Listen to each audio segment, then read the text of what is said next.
morning, my dear children. So today we are going to see History Chapter 8, Devotional Paths to the Divine.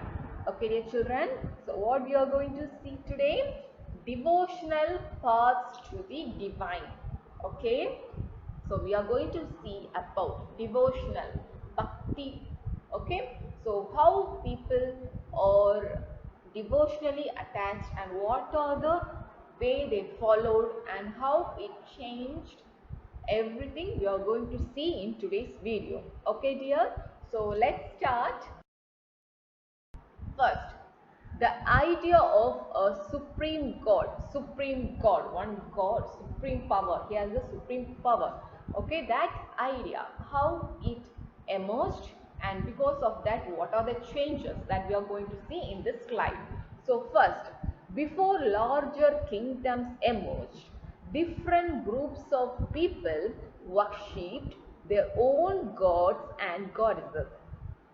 Okay, so before large kingdoms emerged, what people do? People, like different groups of people, different group of people, they worship their own god and their own goddesses.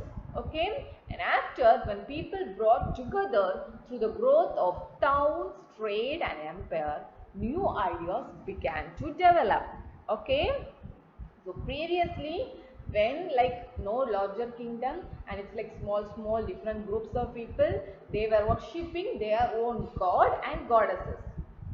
Okay children, and then after, as people brought together, they became close through the development of towns, trade, empires, and after that new ideas began to develop. Okay, so the idea that all human beings not equal at birth gained ground during this period.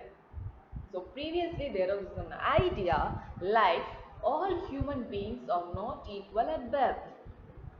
According to the caste they born or according to the religion they born, they are differentiated. They are thought like they are not equal. This thought became ground. Okay, this thought became ground means that thought reduced. Okay, the idea of supreme god who could deliver humans from bondage through devotion or bhakti. So the idea of supreme god that delivered human bondage to god through devotion, bhakti to god. Okay, that makes the bondage through devotion.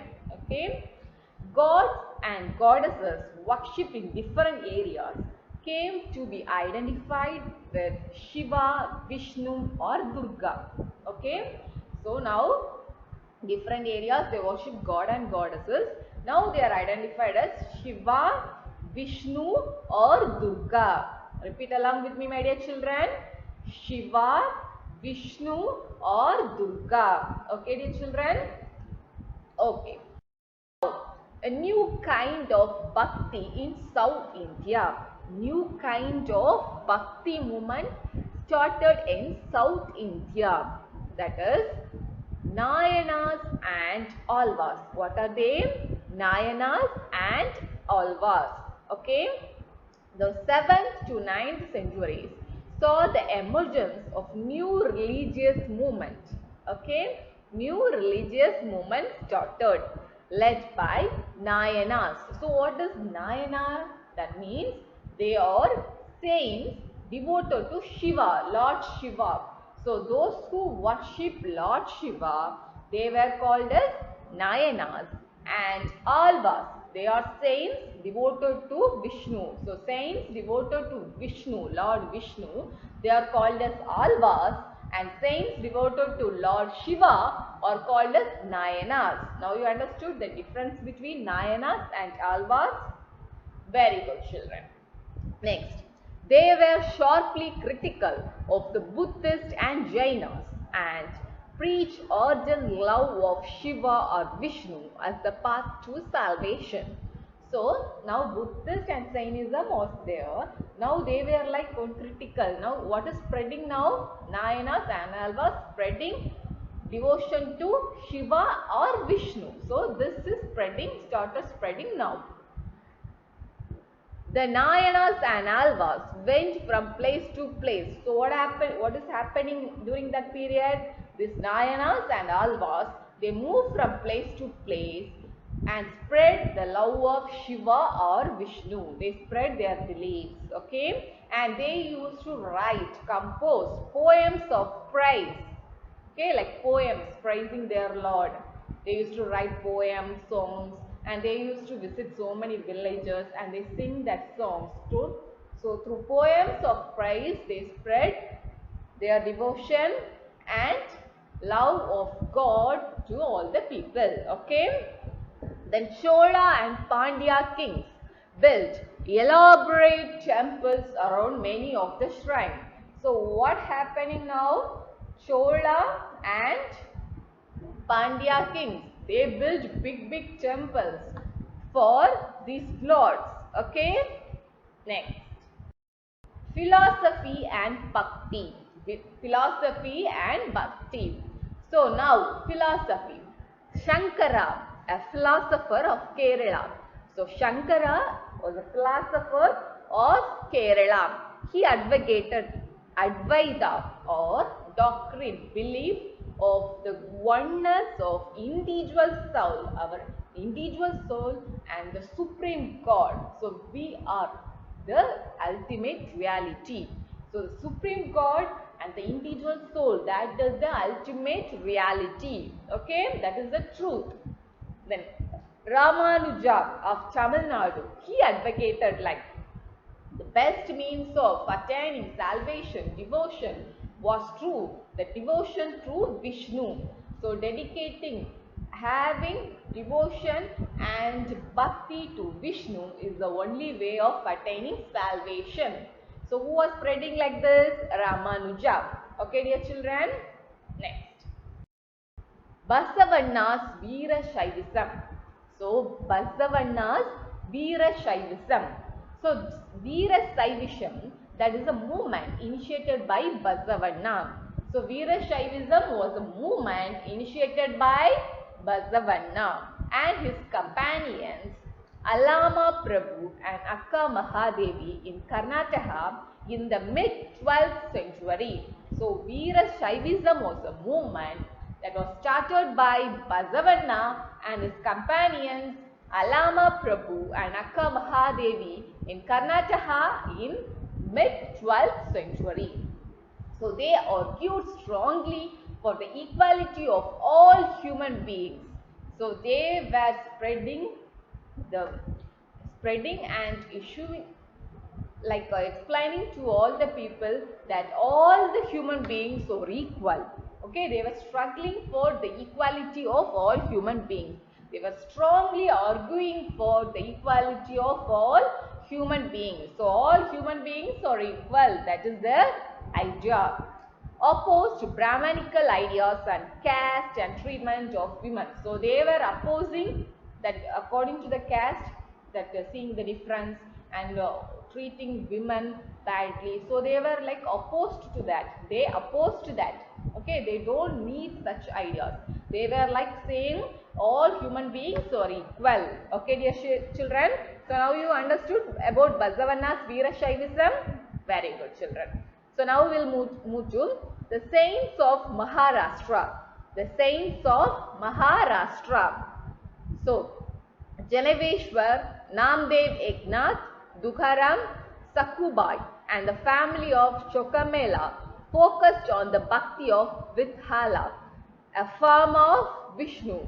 Okay, so saints like Janeshwar, Namdev Eknath, Dukharam, Sakhubai and the family of Chokamela focused on the bhakti of Vithala, a form of Vishnu, a form of Vishnu.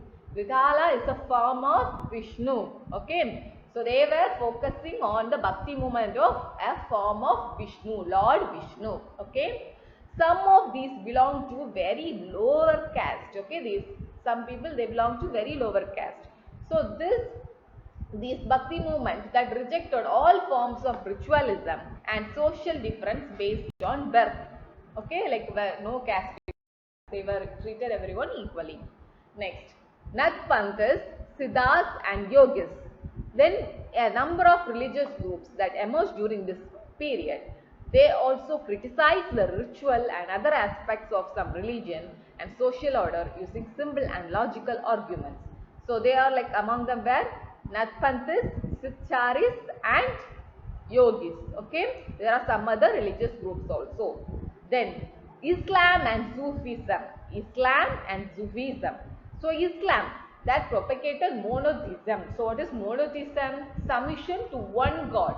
They were saying like there is only one God and they worship only one God. That is Islam's monotheism. Okay. They also rejected idol worship. So idol, you know, right? So making a idol of any god and worshipping, that is strictly prohibited according to Islam. So they say like God has no shape or no